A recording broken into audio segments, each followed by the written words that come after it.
Welcome to Waters World. I'm Jesse Waters. The facts about Nathan Phillips, that's the subject of tonight's Waters Words. By now, everybody's heard the story of the Covington boys. And by the way, in a minute, we're going to have an exclusive sit-down with one of the members of the community that started the whole thing, the Black Hebrew Israelites. But the media has turned a blind eye to the Native American activist. His hatred, his lies, and his background are going to be examined right now. Phillips first told the Washington Post and other outlets that he was surrounded and harassed by the Covington boys. He told the Detroit Free Press the boys were, quote, attacking these four black individuals. He continued, quote, these young men were beastly, and these old black individuals was their prey. Phillips called it racism, and the, quote, hatred in their faces resembled, quote, lynchings that were done in America. He added that the students were chanting, build the wall. And once the complete video was released, everything Phillips said turned out to be a lie. It was Phillips who approached the boys and banged his drum in their face. Nobody was about to attack the black activists, and nobody was chanting, build the wall. Phillips was never trying to defuse the situation, as he claimed. It actually looks like Phillips and his crew were the aggressors with the students. So you white people go back to Europe where you came from. This is not your own land. No, it's not. You've been here 2-3 generations. Compared to us, we've been here millions of years. So get the out of my face with that. You be white. You be white. You be the white man about it. Because that's all you need to do. You don't know how to do it. After the confrontation with the boys, what did Phillips do? He attempted to disrupt Mass at Washington, D.C.'s National Shrine.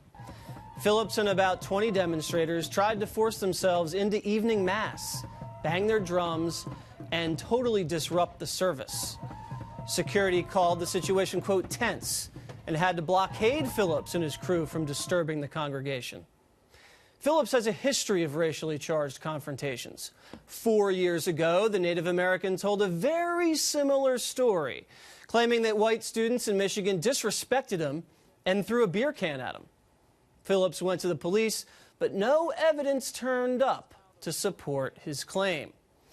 Phillips has a rap sheet which includes assault charges, alcohol-related charges, and negligent driving charges. He even escaped from jail in Nebraska. There's been a lot of confusion over Nathan Phillips' military service in the Vietnam era. Now, I respect his service, but his dishonesty created that confusion. Phillips claimed he served in Vietnam and was the victim of ugly protests upon returning. I'm a Vietnam vet, and I served in Marine Corps 72 to 76. I got honorable discharge, and one of the boxes in there, it shows if it was peacetime or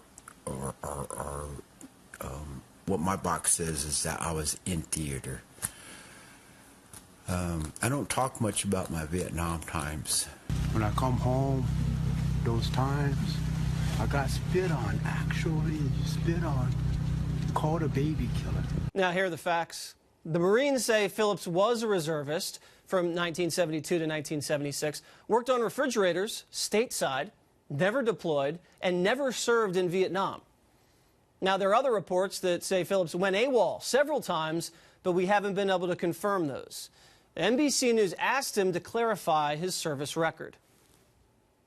What I've always said is I've never stepped foot in South Vietnam.